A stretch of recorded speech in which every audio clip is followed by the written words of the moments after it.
Les vols de rapatriement opérés par de la compagnie nationale Air Algérie ne vont pas se poursuivre jusqu'au 31 janvier, comme prévu initialement. L'opération sera fortement réduite sur décision des hautes autorités du pays car, en toute franchise, Air Algérie ne peut prendre seule une telle décision. La compagnie prévoyait d'effectuer cette opération depuis 5 pays, France, Espagne, Allemagne, Canada et Émirats arabes unis. Seule la desserte quotidienne entre Paris-Orly et l'aéroport international Ouari Boumedienne a été maintenue jusqu'au 31 janvier. Les critères de ce maintien n'ont été expliqués par aucun responsable, le ministère des Transports ne communique que rarement sur ce dossier épineux.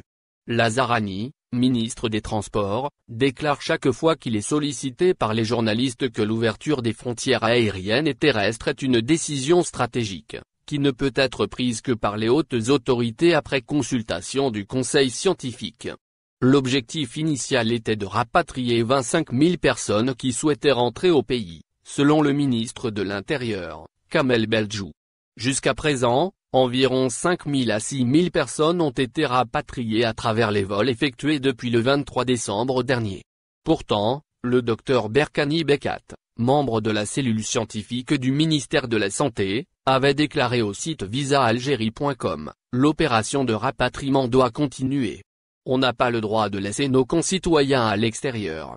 Il faut que l'opération se poursuive et qu'elle fasse l'objet de mesures d'assouplissement. À mon sens, un test PCR de 72 heures et des listes gérées uniquement par les consulats serait largement suffisant. Mettre en place une sorte de parcours bureaucratique et passer de ministère en ministère, c'est trop. Nos concitoyens ont été pénalisés par ces procédures. Par ailleurs, la perspective d'une réouverture prochaine des frontières du pays et la reprise des vols d'Air Algérie ne semble pas à l'ordre du jour. C'est ce qu'a laissé entendre le même interlocuteur, qui considère cette éventualité comme inenvisageable. Parle-t-il en son nom propre ou engage-t-il le gouvernement ? Une prise de position justifiée par la situation qui sévit en Europe avec cette troisième vague qui est plus importante que les précédentes. L'Association du transport aérien international, IATA, a mis en ligne une carte du monde interactive qu'on peut consulter gratuitement et qui renseigne les voyageurs sur les plus récentes restrictions d'entrée imposées par les pays en rapport avec la Covid-19. Premier constat, la majorité des pays a opté pour des frontières partiellement restrictives et très peu continuent à avoir des frontières totalement restrictives, dont l'Algérie, la Libye, l'Angola et Madagascar. Double test PCR. L'Algérie a fermé ses frontières le 17 mars 2020. À cette période, de nombreux pays avaient pris des mesures similaires sous l'emprise de la panique. Depuis, les restrictions ont été partiellement levées par la majorité des pays. L'IATA estime que la vaccination et la généralisation des tests de dépistage pourraient contribuer à une reprise rapide du trafic. Dans ce contexte par exemple, à compter du 11 janvier 2021, tous les passagers entrant sur le territoire allemand en provenance de la Tunisie doivent procéder à un double test PCR. Les spécialistes de l'aérien estiment que la fermeture des frontières pour limiter la propagation du coronavirus ne peut perdurer pour des raisons économiques évidentes.